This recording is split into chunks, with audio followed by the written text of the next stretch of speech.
As a parent, there are no perfect answers, but you don't have to be perfect to be a perfect parent.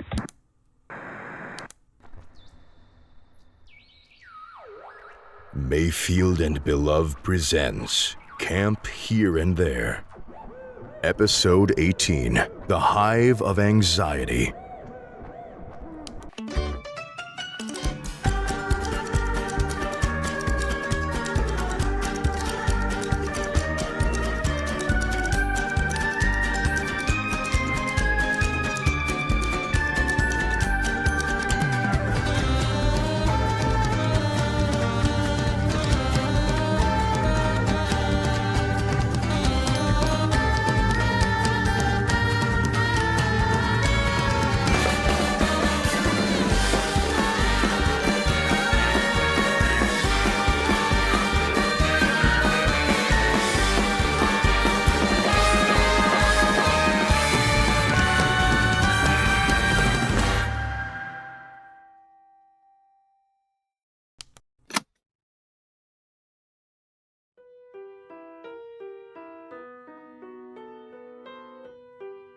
When I was a child, my friends and I, well, Jedediah and I, we used to play house. He would always be the father and I would always be the mother. Our children would be various and sundry objects. A stray cat, a handsome autumn leaf, and one time, our child was a fruit fly. Now, Jedediah became obsessed with this fly, far beyond the point of playing the game. He named it Fruity, put it in a Tupperware container, and kept it in the cabin under his bed. Every morning he admired it, buzzing around in there, and he took it with him all around camp, to archery, to lunch, even on his kayak. He loved that bug. He thought that was enough. One day, Fruity died. Jedediah cried and cried and cried and cried, and I rubbed his back. I comforted him. But something nagged at me in the back of my brain. I worked it up to ask him, Jedediah, did you ever give your fly any fruit? And he said no. It hadn't even occurred to him. He'd gotten up every morning and admired that starving animal, throwing itself against the walls of its container. Hadn't even thought to put a little piece of cantaloupe in there. And his beloved fly died hungry, empty, trapped, and alone. Jedediah cried and cried, but I wasn't comforting him anymore. I was wondering how that was possible. How could he love something so much and forget to feed it? Well, he was only a child. Anyway, hi campers. Sorry about that. I've been, thinking a lot lately. It's kind of, well, children, funny memories. Good morning! Good morning! It's 8:62 a.m. and the sky is such a dull, bleak shade of gray that I think it's the closest it'll ever get to being blue. You know, kids, the sky has a sweet, daisy blue hue in just about all of my dreams now. Isn't that funny? The one color you never see up there in real life, but it's nice. It is. At first I thought it was off-putting, but now I think it kind of works. Kind of wish you all could see what it looks like. But that's impossible and absurd, of course. Alright, campers. Today, since yesterday's unmitigated catastrophe deprived you all of a kayaking contest, guess what? We're doing it again! Try to put yesterday's nasty bumblebee business out of your mind, huh? Instead, focus on the moment. A peaceful trip across our gentle lake. Its foggy surface glimmering with morning sun. The tree leaves casting dappled light onto your bright yellow banana boots. And no Elephant Man in sight. It'll be fun, I'm sure. But as always, remember to be careful where you stick your oar. Summer is prime hunting season for the chicanerous shad, a species of fish which feeds off the 16 numbers on the front of your mom's credit card, the date, and the 3 numbers on the back. Truly a vicious and terribly persuasive predator. And today's breakfast consists of grasshopper legs, flower pollen, specifically from roses and pansies, and blueberry mush mash. Vegans, if they're not aware, should steer clear of the blueberry mush mash, since the last meeting of the top American Food and Drug Administration did notion to reclassify blueberries as a type of flightless bird. Speaking of flightless birds, Rowan and Juniper, your penguin thing is today, by the way. Stay on top of that. And that's all I have for you this morning. Have a life-changing meal, you slippery seals.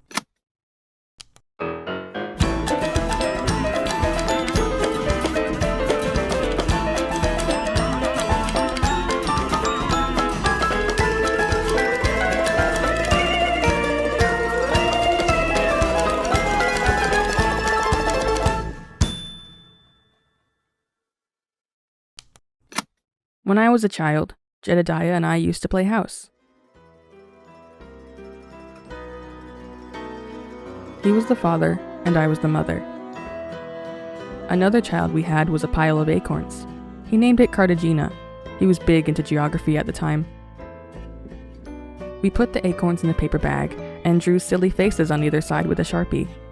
At the end of the day, I permitted Jedediah to take her home, where he emptied her acorns out of the bag and into a porcelain bowl he'd been given by his great-grandmother. He kept her in his bedroom, and I visited her every day. Several days after Cartagena was given her, new chassis, a transformation occurred. I referred to it as her puberty, though Jedediah didn't find that joke funny until I reminded him of it many years later. What happened was that just about every acorn in the bowl split open, and out from the pile of broken shards squirmed a horde of fat, white worms. These maggots had burrowed into the acorns, eaten the flesh inside, and were now infesting Jedediah's bedroom. Jedediah's mother made us help her find each and every little worm.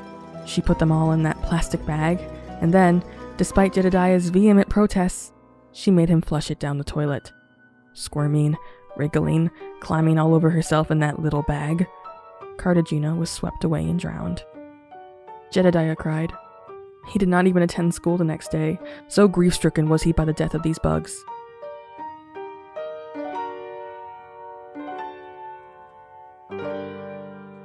I didn't understand.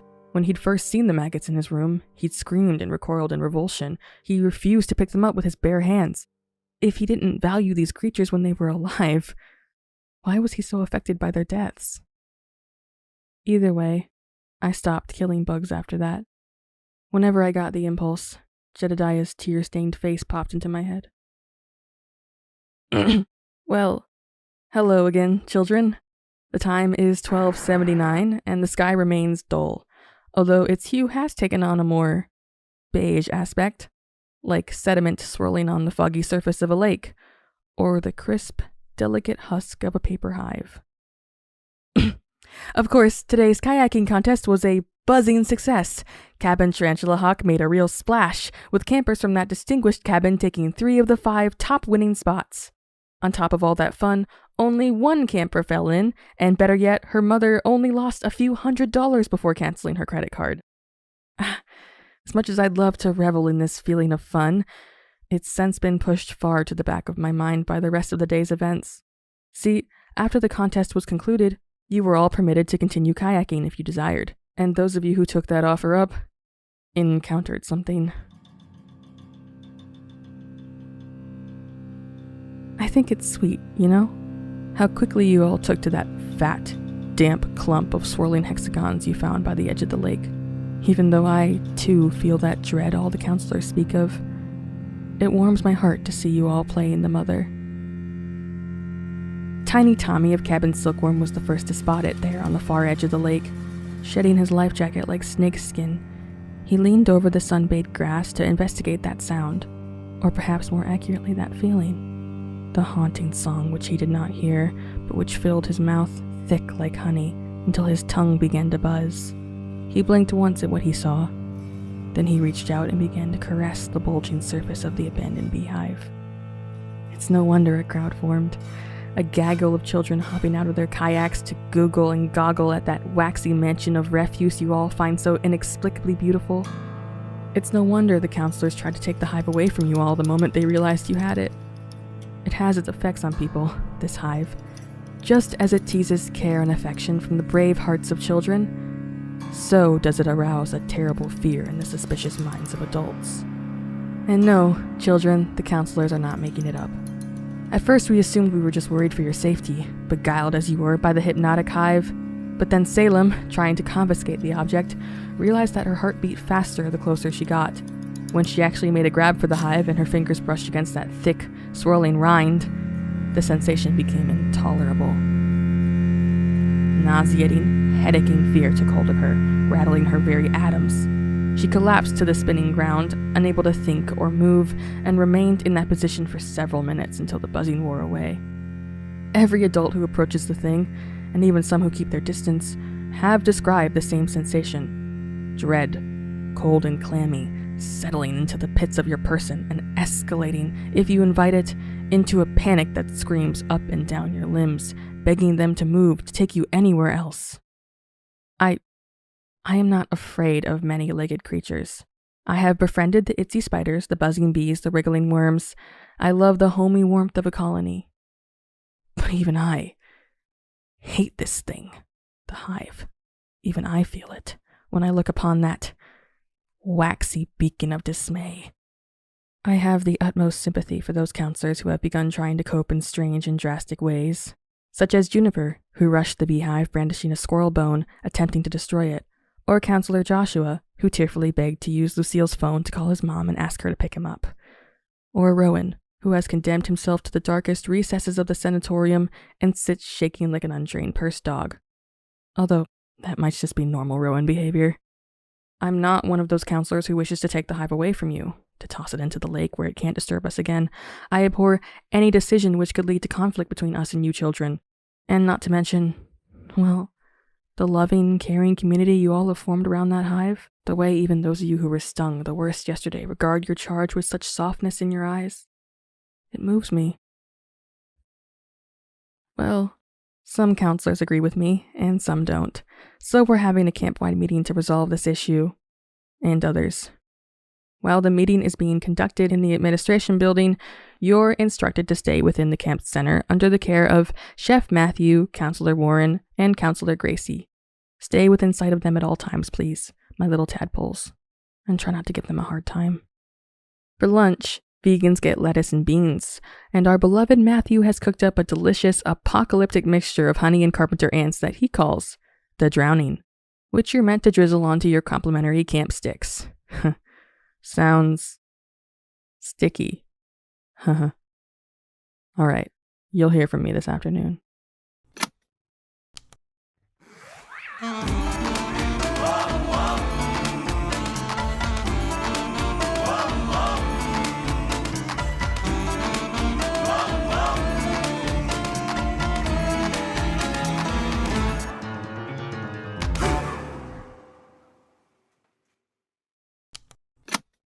Eventually, we lost interest in playing house.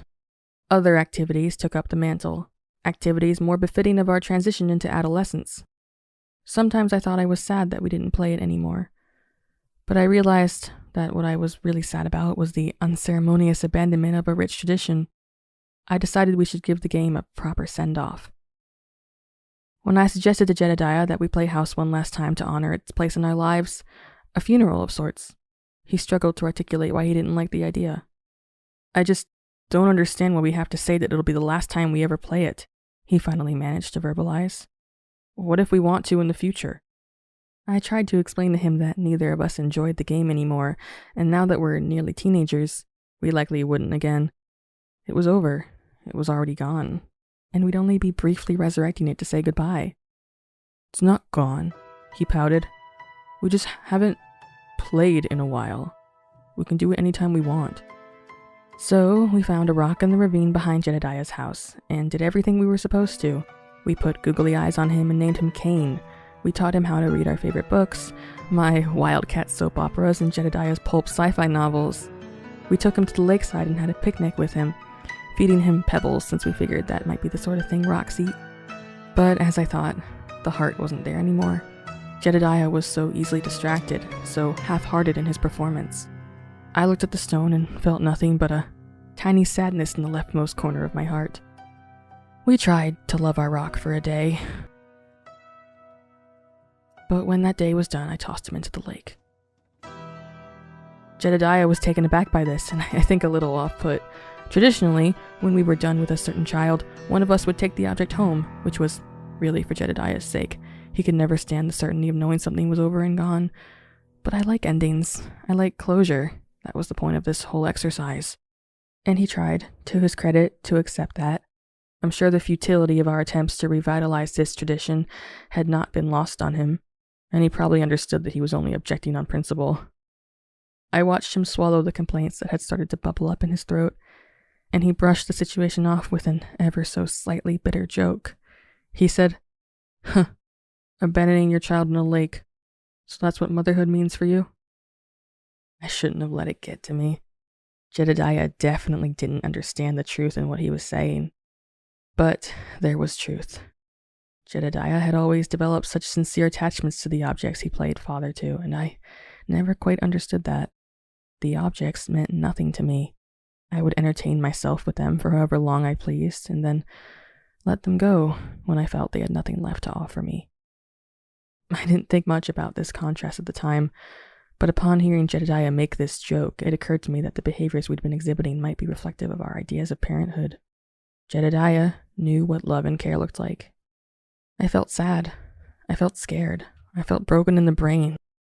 Since then, I've spent a lot of time teaching myself what love is like, watching and thinking some more, and building a system of good habits from the ground up. I do not consider myself a nice person.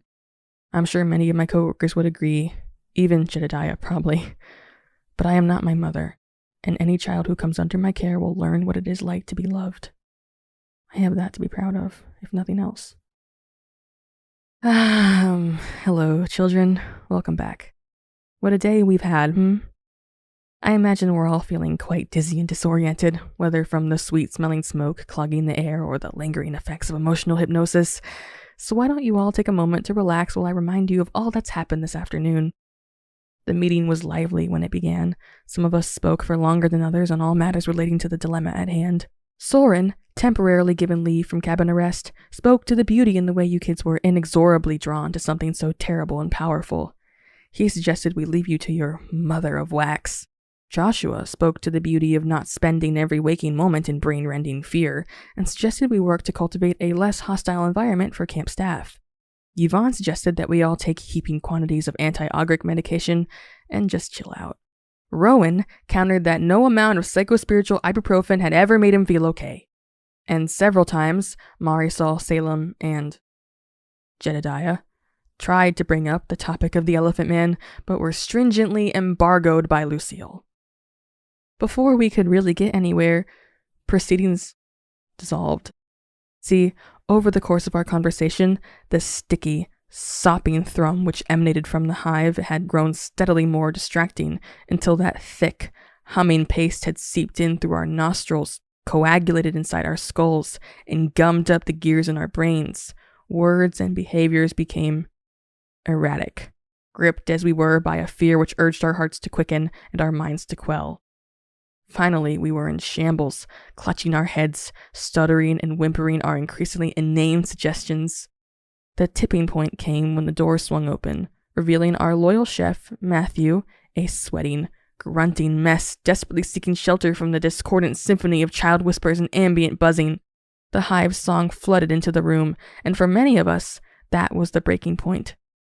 Lucille stood, crinkled her wiry fingers under the long meeting table, and flipped it over with shocking strength before running for her office. Others took the opportunity to flee as well, out of windows and back doors, or crumbled into sopping heaps in the wreckage of the room. Amidst the mass panic, I saw Rowan stand and trudge past Matthew's collapsed and shuddering form, and head outside.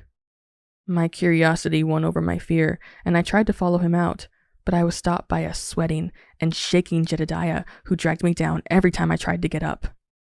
Rowan, do you think you can tell us what you experienced out there? Yeah, sure, thanks.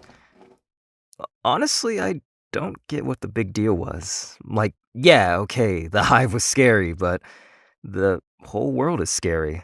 I just don't know why people were so messed up about this, when every single one of us spends every single day underneath that sky. But it looked like I was the only one who could deal with this problem, so I went out there to see what was going on. Warren and Gracie were gone. I don't know where. The kids had pushed one of their, towers over into the stone circle at the center of the camp, next to the bonfire, and they were all gathered around it. And the hive was on top. It had swollen. It was colossal, and it seemed like its outer layer, its skin, was like stretched so thin you could almost see through it. And I swear, something huge and dark was moving around in there, making the whole tower wobble. Kids were walking in concentric circles around the setup, singing in time with it, with whatever that noise or feeling was. Even the sky appeared to be in on it, with these thick, gray clouds spiraling out from where the top of the hive met the horizon. I had no idea what to do, but I had to do something. As I walked forward, the kids tried to push me back, beating on me and kicking at me, and the hive was screaming in my ears, trying to scare me off. I forced myself forward, found myself right in front of that palpitating yellow mass, and I did the only thing I could think to do. I pushed it right into the bonfire. Sydney, can you? No problem. Thanks, Rowan. As the hive was consumed by the flames, the whole world seemed to shake with a horrible buzzing screech that made my teeth rattle in my jaw. Back in the meeting room, the miasma of fear was replaced with a miasma of smoke, which subjected all 5 of my senses to a series of particularly vivid hallucinations.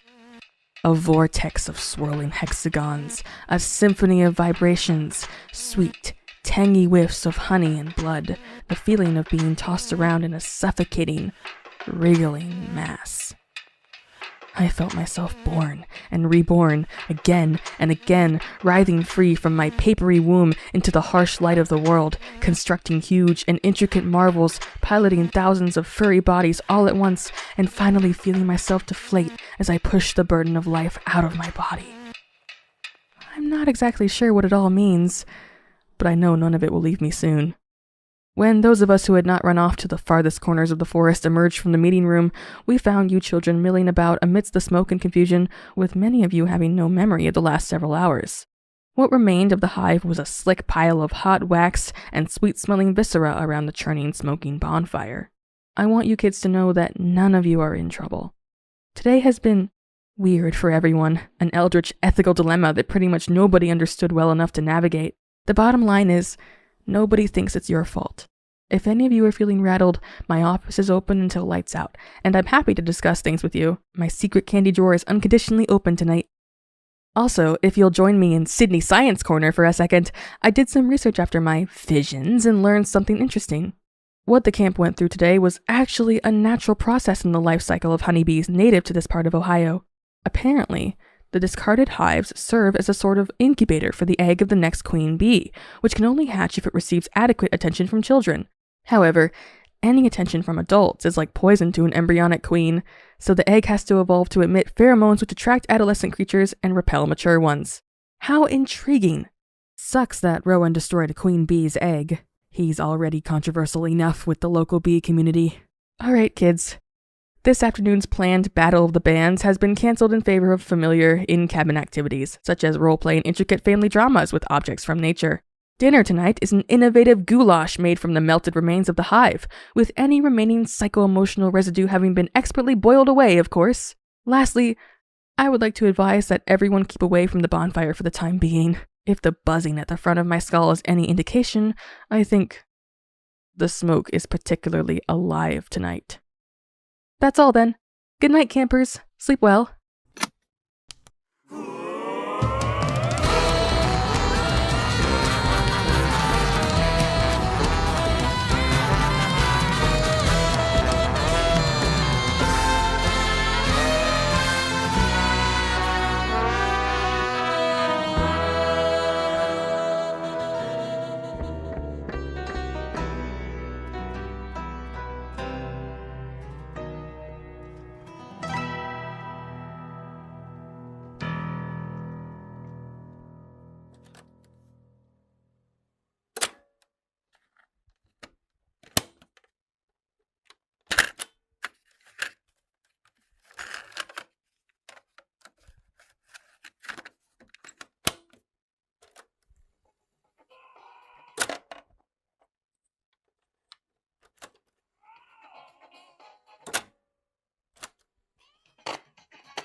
Jedediah, Hello? how long have you been standing in my doorway? Well, come on now, don't let the hot air in. Hurry up and close the door. Heavens above, Jedediah, can't you be any gentler? Sorry, that was an accident. Never mind it. I need to talk to you. Hmm? It's about Sydney. Ain't it always? I care about my friend. Ah, friend, is it? Is that what you two are calling each other these days? Huh, not darling anymore, or whatever happened to sweetheart? None of this has anything to do with why I came to see you. Oh, simmer down. I'm only teasing. Lucille, Right. What's the boy gotten himself into, then? I know you don't listen to his announcements, but are you familiar with the Elephant Man? Joseph Merrick? Uh, The British Carney? I do not believe we are talking about the same person. Then I'm afraid I do not know to whom you refer. Right? Well, he's got a plastic mask that looks like a pink cartoon elephant, and he sneaks around, and everyone who sees him gets a supernatural surge of weird emotion, and he's been getting bold lately, stealing stuff, stalking people, really freaking them out, and I'm particularly worried about Sydney. I think it would be prudent if we took measures to ensure his safety. Slow down there, Jedediah. Don't you think this is a matter of camp-wide security? Why do we need to be worrying about Sydney in particular? Well, I just... Sydney's scared, and this seems like a serious matter. What? Let's go down the list, shall we? The Mercury Storm, the Macaroni War, Soupocalypse, Soren's multiple magical misdemeanors, the blob of goo which clogged up Sydney's little skull, the Leviathan in the toilet. You sat through each of these disasters, and not once did you come knocking on my door talking about serious threats. So what makes this any different? Why is an escaped carny a bigger deal to you than all the other nonsense things you shrug off every day? Okay, first of all, I do things. The other day, I stopped the whole camp from falling into complete temporal stasis. Last week, I stopped the kids from revolting. I drafted a peace treaty. And what do these things have in common? Oh, right, your own skin. If you hadn't asked those men to fix time, your precious projects would have been lost forever. You wrote up the treaty so you wouldn't have to play shrink to your coworkers, and now you're making a stink about the Elephant Man because... Because? Because of Sydney. Because Sydney asked you to talk to me? No, Lucille, because Sydney is in danger, and I care about him. You care about him? Yes. Really? Yes, Lucille. Then why now? What? Listen, to my knowledge, the Elephant Man has been around since day one, spreading fear, stealing shampoo, and giving Sydney the willies, and to my recollection this whole time, you have been a relative skeptic. Why now, after all this time, is this suddenly a matter of legitimate concern? Wait, okay. Hold on. You knew? You actually knew about this the whole time. And you're telling me that I don't care. What have you done? Huh? You don't care about him? I like the boy well enough. Are you going to do something? Is this guy any real threat? Yes, to Sydney. What made you change your mind about this all of a sudden? I didn't want to believe Sydney might actually be in danger. All right, I didn't want to. Jedediah, all I can say is if you don't care enough to tell me the truth, this must not matter much to you. It's not about how much I care. Why does everyone think it's about how much I care? Fuck! Listen, there's a guy sneaking around who really wants to hurt or at least mess with Sydney. You know that. It doesn't matter why I'm saying it. Either way, you know that it's true, so can we do something about it? Please. Well, that was quite the outburst. Honestly, Jedediah, I think what you need is a good night's sleep. Oh my God, Lucille. Maybe can we talk about this tomorrow then, Jesus, Lucille! I've got mountains of paperwork to do, so if you don't mind. Mom! Yes? He tried to steal my journals. I caught him yesterday while everyone was distracted by the bees. The elephant man was rummaging around my office, looking for something, and there's really only one thing that could be. And that's what changed my mind, okay? I see. You understand that if the elephant man gets his hands on my journals, Sydney is in actual danger. Neither of us want that to happen, so please help me prevent it. Actually help me. You sure know how to thaw a frozen heart. Of course I'll help you, honey.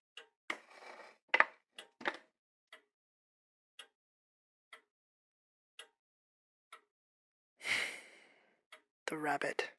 What's that? That rabbit you made me pull apart the other day. You know how I am about that stuff. You should have done it. You could have done it. You should have. But you weren't going to, so I had to. Every second I spent dismembering that animal made me want to throw up, cry my stupid eyes out. But I didn't.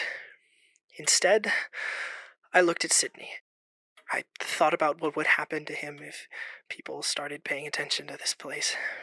I thought about everything I've already torn apart and tossed away to keep him safe. I thought, what's one more head at the bottom of a lake if it means one more day that he gets to live? And you can't even do that. As violent as you are, you couldn't kill a rabbit that was already dead. Don't ever try to tell me I don't care about him. I know I'm bad, but Lucille, you're the worst.